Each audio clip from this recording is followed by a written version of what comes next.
estão? Espero que bem, certo? Hoje nós vamos começar nossas aulas online com a turma do 6º ano na disciplina de inglês. Eu sou a professora Amália e antes de nós iniciarmos, eu gostaria de fazer alguns pedidos. Primeiro, procure um lugar agradável, bem iluminado, para que vocês possam assistir essa aula. Busquem o material didático de vocês, o livro, o caderno, caneta e lápis para anotações, certo? E caso depois vocês desejem rever a aula, elas estarão todas disponíveis no nosso canal do YouTube, Colégio João Kennedy. Hoje nós vamos introduzir com o conteúdo do verb to be present.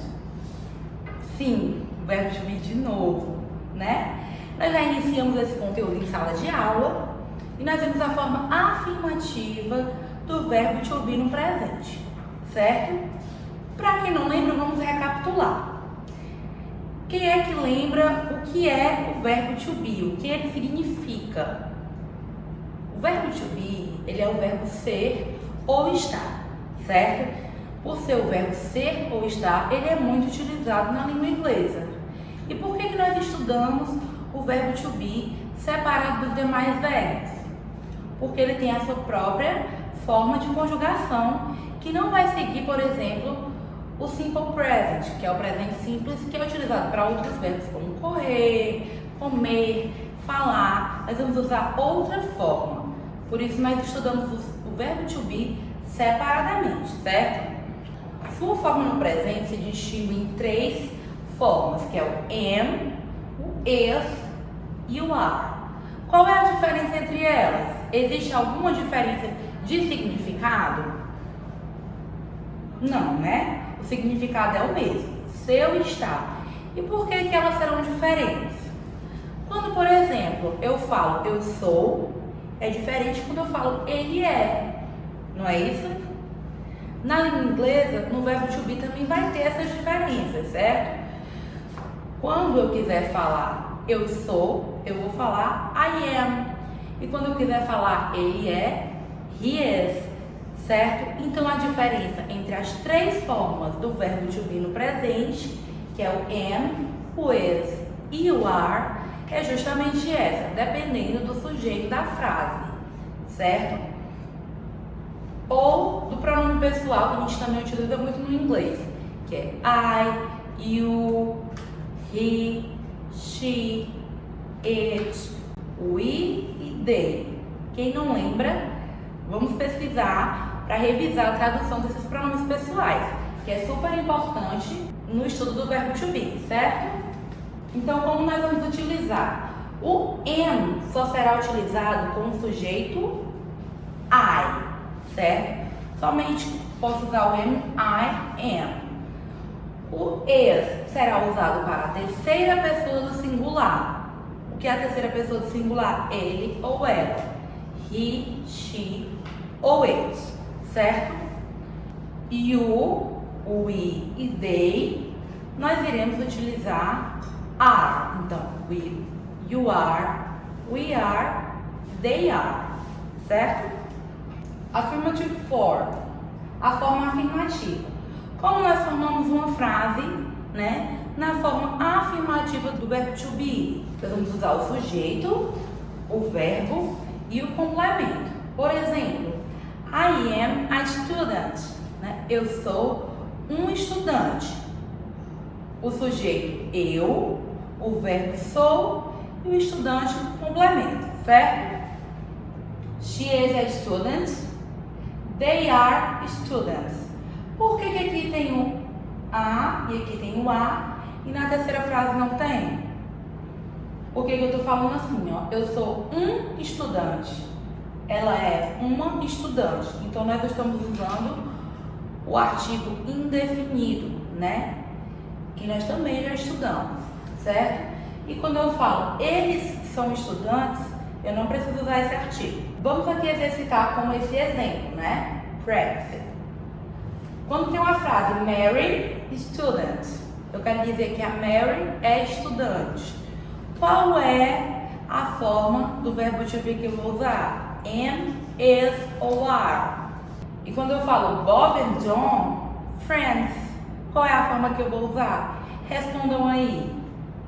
E a resposta vai ficar assim: Mary is student, Bob and John are friends. Por que ficou dessa forma, professora? Se não tem nenhum nome explicando como é que a gente vai usar. Porque quando eu falo Mary, se eu for substituir supostamente por um personal pronoun, seria she, né? Que é ela. Então, Mary é terceira pessoa de singular. E Bob and John, se eu fosse falar, seria eles, que é they. Então, Bob and John are friends. Ok? Essa é a forma afirmativa. O verbo to be pode ser visto também na forma negativa e interrogativa. Na forma negativa, basta acrescer o not após o verbo to be. I am not, you are not, she is not, certo? Ou ainda podemos usar a contract form, né, que é a forma contraída. Por exemplo, I'm not, isn't e aren't. E aí, nos exemplos eu mostrei a mesma coisa. O raciocínio será o mesmo, independente da forma, se é afirmativa, negativa ou interrogativa, né? Mary is not, ou poderia ser isn't, student, e Bob and John are not friends, ou poderia ser aren't. Interrogative form. Na forma interrogativa, o verbo to be ele vai para o começo da frase, certo? Ele vai para antes do sujeito. Se era I am, vai ficar am I. E assim sucessivamente. Então, as questions ficariam assim: Is Mary a student? Mary é estudante? Basta inverter o verbo to be como sujeito, certo? Então, vamos revisar. Forma afirmativa, né? Lembrar sempre quando cada forma verbal do verbo to be será utilizada. Na forma negativa, basta acrescer o not. E na interrogativa, o verbo to be vai para antes do sujeito, certo?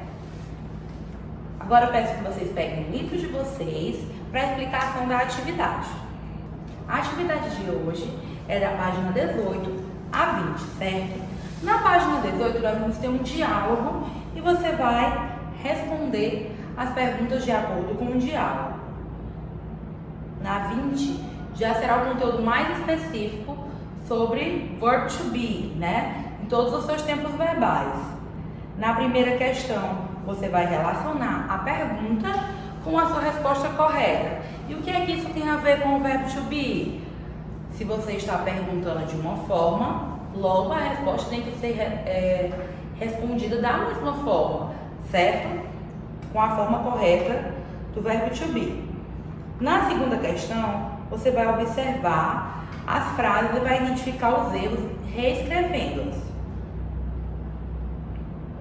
E na página 20 tem um challenge, que é um desafio para vocês, certo? Vai ter algumas informações e aí vocês vão adivinhar de quem é que esse texto está falando, né?